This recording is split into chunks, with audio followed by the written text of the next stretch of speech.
అందరికీ నమస్తే. వీళ్ళ అధికార పార్టీలో ఈ మధ్య జరుగుతున్న వ్యవహారాలన్నీ కూడా ఢిల్లీకి చేరినాయి. ఢిల్లీ వాళ్ళకి తెలియకుండా జరిగిందో, తెలిసి జరిగిందో కానీ ఢిల్లీ వాళ్ళు ఒక్కసారిగా ఉలిక్కిపడరంట. ఏంది ఇది, గవర్నమెంట్ నడుస్తుందా లేకపోతే సర్కార్ నడుస్తుందా తెలంగాణలో? వాళ్ళందరినీ ఢిల్లీకి పిలిచారు. రేవంత్ రెడ్డిని, ఉత్తమ్ కుమార్ రెడ్డిని, బట్టి విక్రమార్కను, పీసీసీ చీఫ్ మహేష్ కుమార్ గౌడ్ను, నలుగురు విడివిడిగా ఉఠావుటిన అంటే విడివిడిగా పోయిన, మళ్ళీ కలిసి కూడా కాదు. వీళ్ళలో అంతా కోఆర్డినేషన్ ఉందని అర్థమవుతుంది. వీళ్ళు విడివిడిగా నిన్న సాయంత్రమే ఒకరు, ఇవాళ పొద్దుగాల ఒకరు, నెక్స్ట్ వెనక ఫ్లైట్కి ఒకరు, అట్లా ఇట్లా మొత్తానికైతే ఢిల్లీ ఏరుకున్నారు. వీళ్ళు పోయిందేమో ఈ పంచాయతీలు దీనితోన ఎవరో మరి కేసీ వేణుగోపాల్ మాట్లాడతాడో, ఎవరు మాట్లాడతారో, లేకపోతే పెద్ద ఆయన మాట్లాడతాడో, మల్లికార్జున ఖర్గే. కానీ ఇది ఒక పెద్ద తలనొప్పి అయిపోయింది తెలంగాణ. వాళ్ళేమో ఇక్కడ లేని వ్యవహారాలను బయట ప్రచారం చేస్తున్నారు. 6 గ్యారెంటీలు అమలు చేసినామని, తెలంగాణ మొత్తం జిగేలు అంటుందని, కాంగ్రెస్కి అధికారం ఇస్తే ఇట్లా మారుస్తామని ఇది ఒక మోడల్గా చూపిస్తున్నారు. ఇక్కడ లేదా అదంతా, కానీ అక్కడ చూపించే ప్రయత్నం చేస్తున్నారు. అంతకుముందు హర్యానాలో చూపించారు, తర్వాత ఢిల్లీలో చూపించారు, తర్వాత ఇప్పుడు బీహార్లో చూపిస్తున్నారు. ఇవన్నీ చేస్తున్న టైంలో ఇక్కడ జరిగే వ్యవహారాలు నేషనల్ మీడియాలో హైలైట్ అయిపోయినాయి. ఇక్కడ తెలంగాణ ప్రజలకు తెలంగాణ మీడియా, కొన్ని మీడియాలు చూపించవు, నాలాంటి వాళ్ళు చెప్తారు, కొంతమంది చూపిస్తారు, అదే వేరే విషయం. కానీ మొత్తం బీహార్లో కూడా వీళ్ళదే ప్రచారం అయిపోయింది.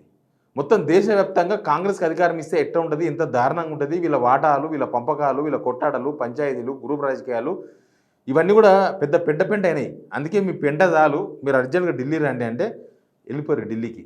అసలు ఏం జరుగుతుంది, అసలు వీళ్ళకు దీంతోనూ గొడవలు సర్దుమంతాయని చెప్పడానికి ఏం లేదు.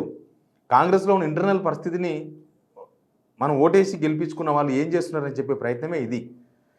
మేము చెప్పే వీడియోలు, చెప్తున్న వార్తలు వాస్తవానికి దగ్గరగా ఎవరి దగ్గర ఉండవు. ఇవన్నీ ఎవరు చెప్పరు, వాళ్ళకి ధైర్యం సరిపోతలేదు, మనం చెప్పుదాం ధైర్యంగా. కానీ మీరే ఇచ్చే ఒక్క సబ్స్క్రైబ్ మేము ధైర్యంగా చెప్పడానికి, ఇంకా మరింత ధైర్యంగా చెప్పేందుకు అవకాశం దొరికిస్తుంది. ఈ ఛానల్ మనదే, మీ గొంతుగానే మాట్లాడతా కాబట్టి మీరు సబ్స్క్రైబ్ చేయండి, షేర్ కూడా చేయండి వీడియో. నా వెనక ఒక ఫోటోగ్రాఫ్ కనిపిస్తుంది.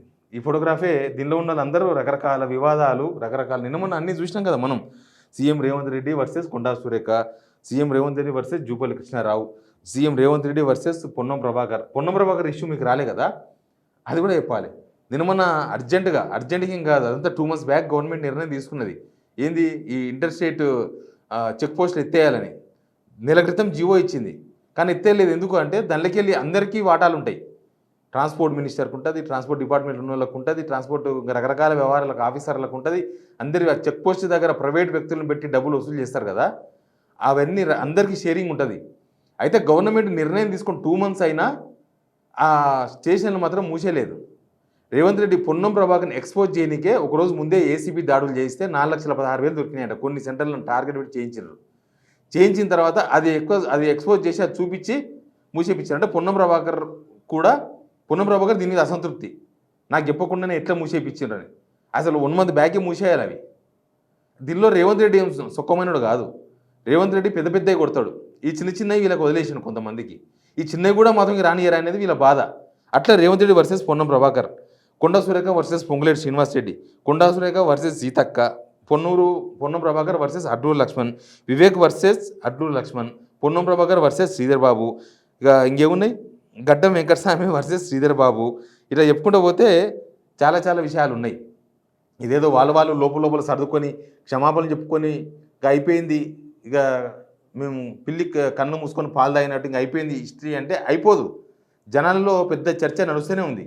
వీళ్ళ వ్యవహారం ఏంది, వీళ్ళు ఎందుకు కొట్లాడుతున్నారు అనేది ప్రజలకు అర్థమైంది. ఎందుకు కొట్లాడుతున్నారంటే వాళ్ళ కోసం, వాళ్ళ స్వలబ్ధి కోసం, వాళ్ళ డబ్బుల సంపాదన కోసం, వాళ్ళ వాటాల కోసం కొట్లాడుతున్నారు అనేది క్లియర్గా అర్థమైపోయింది. ఇక వేరే ఏం కాదు. కొన్ని ప్లేసుల్లో ఏం పైసల విషయం ఉండదు, జస్ట్ ఇగో కోసం కొట్లాడుతుంటారు. ఇక్కడ ఇగో ఏం కాదు, ఓన్లీ పైసలు. ఇగో కాదు, పరిపాలనలో పోటీ కాదు, లేకపోతే మా శాఖకు డబ్బులు ఇస్తలేరు, మా శాఖ ద్వారా జనాలకి ఏదైనా మేలు చేద్దామని ఆ విషయం కాదు, లేకపోతే మా కాన్స్టిట్యున్సీకి తక్కువ డబ్బులు వచ్చినాయి, కాన్స్టిట్యున్సీలో డెవలప్ చేద్దామంటే, కాన్స్టిట్యున్సీలో రోడ్ వేద్దామంటే పైసలు ఇస్తలేడు, ఆ విషయం కాదు, జస్ట్ వాటాల కోసం అనే విషయం చాలా క్లియర్గా అర్థమైంది. ఈ విషయాలు ఇక్కడికన్నా ఎక్కువ పార్టీ అధిష్టానానికి అర్థమైనట్టున్నాయి. అదే ఏంది, పిలుస్తారు, మాట్లాడతారు, చెప్తారు, పంపిస్తారు, తర్వాత వచ్చి మళ్ళీ అవే కదా కొట్లాటలు. కాకపోతే కొన్ని రోజులు బయటకు పడవేమో, తర్వాత మళ్ళీ బయట పడతాయి పడే రోజు. కానీ లోపల వీళ్ళు సర్దుకొని మళ్ళీ సంచులు నింపుకోనే కదా అనేది అందరికీ డౌట్ ఉంటుంది. నాకు కూడా ఆ డౌట్ ఉంది. కొన్ని రోజులు సర్దు మనుగుతుంది, మొన్ననే రేవంత్ రెడ్డి గారు చెప్పారు కదా, ఎందుకు రోడ్ ఎక్కుతారు పలసగా అవుతాం, రోడ్ ఎక్కకంటారు, లోపల కూర్చొని మాట్లాడుకుందామని. దాని అర్థం ఏంది? లోపల కూర్చొని మాట్లాడుకోవాలని అర్థం దానికి. కాబట్టి ఇప్పుడు హైకమాండ్ ఎందుకు పిలిచింది మరి? హైకమాండ్ ఈ వరుస వివాదాలను పరిష్కరించే ప్రయత్నం చేస్తుందా, లేకపోతే వీళ్ళ నాయకత్వం మీద నమ్మకం లేక పిలిచిందా? ఇది చాలా ఇంపార్టెంట్ పాయింట్. మొత్తం ఎపిసోడ్లతోన ఏమర్థమైంది? జనాలకైనా, తెలంగాణ ప్రజలకైనా, మనకైనా, చదువుకున్నలకు, చదువురానులకు అందరికీ అర్థమైపోయింది. ఏమర్థమైందంటే రేవంత్ రెడ్డి ప్రభుత్వం ప్రజల సమస్యల కన్నా అంతర్గత రాజకీయాలతో బిజీగా ఉన్నారు వీళ్ళు. అంతర్గత రాజకీయాలు, వాటాలు, పంచాయతీలు వాటితోన బిజీగా ఉన్నారు. ఢిల్లీ పిలుపు వచ్చింది అంటే ఢిల్లీ పిలుపు కూడా ఇక్కడ జనాలకి ఏదో మీరు మంచి చేయండి, మనం ఇచ్చిన హామీలు అమలు చేయండి, లేకపోతే 6 గ్యారెంటీల అమలు ఎంతవరకు వచ్చింది ఒక్కనాడు కూడా సమీక్ష చేయలేదు. ఢిల్లీ వాళ్ళు కూడా హామీలు ఇచ్చిండ్రు, అనేక డిక్లరేషన్లు ఇచ్చిండ్రు, వెళ్ళిపోయినరు, వాళ్ళ పనులు వాళ్ళు ఉన్నారు, మళ్ళీ వస్తలేరు వాళ్ళు. ఇప్పుడు పిలిచింది మాత్రం పార్టీల క్రమశిక్షణ తప్పింది. క్రమశిక్షణ అంటే కొట్లాడుకోవడం క్రమశిక్షణ కాదు. ఈ వాటాల పంచాయతీ అవినీతి అనే ఒక పెద్ద ఇమేజ్ వచ్చింది గవర్నమెంట్కి. రేవంత్ రెడ్డి గవర్నమెంట్కు అవినీతిలో కూరుకుపోయినరు వీళ్ళనే ఒక ఇమేజ్ బిల్డ్ అయింది. తెలంగాణ రాష్ట్రంలో, పక్క రాష్ట్రంలో దేశమంతా బిల్డ్ అయింది. కాంగ్రెస్ గవర్నమెంట్ ఇంత దారుణంగా ఉంటుందా, పైసల కోసం ఇట్లా చేస్తున్నారా అనేది దేశవ్యాప్తంగా బిల్డ్ అయింది. నేషనల్ మీడియా అట్లా ఫోకస్ చేసేసింది. ఇక ఇది ఒక అంతర్గతంగా ఒక బాంబు లాంటిదే ఇది.